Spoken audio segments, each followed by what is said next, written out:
Hi everybody and welcome to Grammar Podcast. Lots of people believe preposition is frivolous grammar, but they make a mistake on its correct usage. And also, it literally tells the difference between native and non-native speaker, so it's not as easy as it seems. Please check out. Let's go with till and until and by. At the end of the lesson, you're going to be able to tell the difference between the two. We use till and until to say when something finishes. In other words, to say some event expected to be finished on time. It's kind of sound more punctual than by. For example, we sat in the pub until or till closing time. Jim will be working in Germany till or until next April, both of which emphasize the exact time the event will be ended. Meanwhile, we can use not till or not until when something is later than expected. This exactly opposites the meaning of till and until.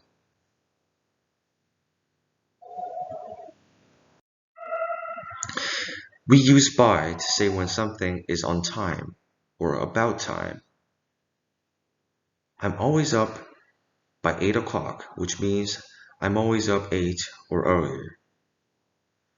They should have replied to my letter by now, which means they should have replied to my letter more earlier or by now. Can you pay me back by Friday? In the same vein, on Friday or earlier.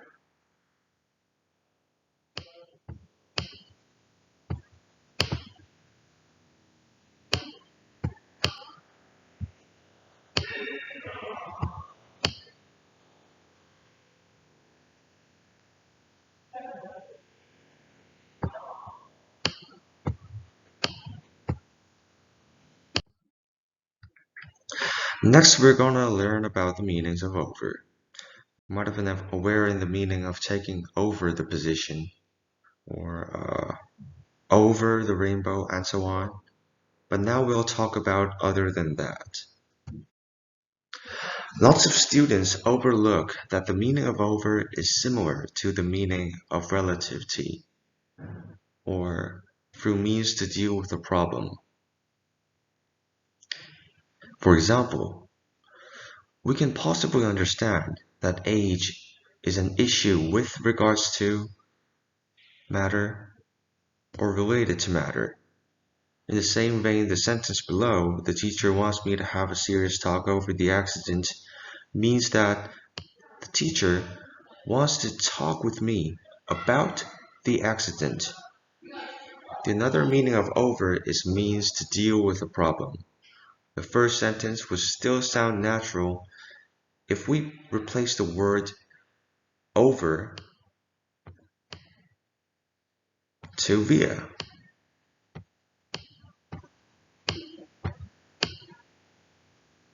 So, can we buy things via the internet from you? Will be fine. The sentence below has similar meaning, but just to make sure, I recommend memorizing over the phone.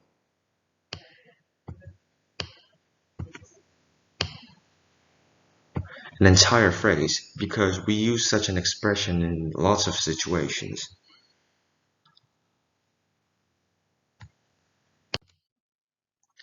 Last but not least, we're going to talk about prepositional phrases. Look at those expressions, lovely. Against simply means you're opposing to something, so you can understand that most people are not willing to change. You would do everything for the sake of peace and quiet. For the sake of is similar to, in order to. You can simply understand this sentence that you would do anything to be in a peaceful situation.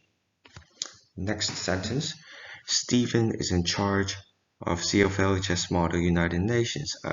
Giving myself a pat on my back, which means I'm the head of department of this club. With people watching, I felt embarrassed.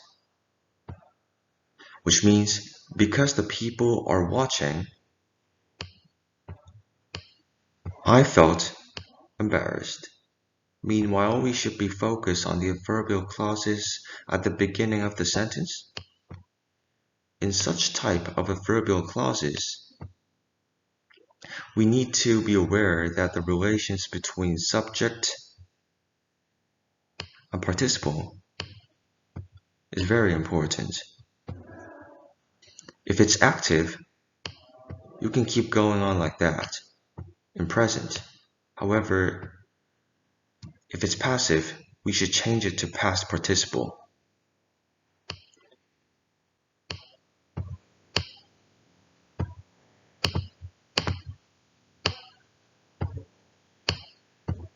For example, I couldn't help taking my eyes off such an ecstatic landscape with my mouth shut.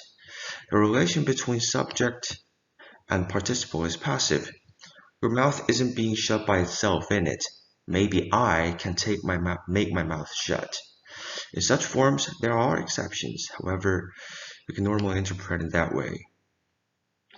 The last sentence, they're using every legal tool at their disposal to prevent the bridge from being built, which means they're using every legal tool in whatever they want, in whatever suits themselves to prevent that.